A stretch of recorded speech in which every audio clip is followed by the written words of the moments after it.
السلام علیکم ورحمۃ اللہ وبرکاتہ۔ قربانی کے دنوں میں عام طور سے یہ مسئلہ بارہا پوچھا جاتا ہے کہ اگر کوئی آدمی قربانی کے لیے کسی جانور کو خرید لیتا ہے، خریدنے کے بعد اسے معلوم یہ ہوتا ہے کہ یہ تو حاملہ ہے یا یہ اچھا جانور ہے جس کو پالا جا سکتا ہے، تو پھر اس کی نیت بدل جاتی ہے کہ چلو میں اس کو پال لوں گا، اس کو ذبح نہیں کروں گا۔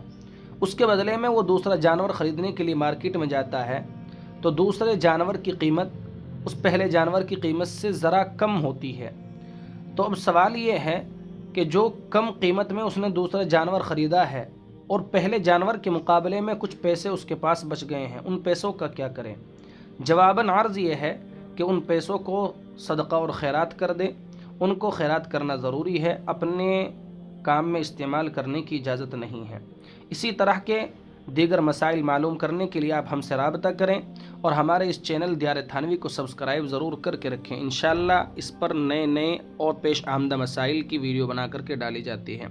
اللہ تبارک و تعالی عمل کی توفیق عطا فرمائے۔ شکریہ، جزاکم اللہ خیرا و احسن الجزاء۔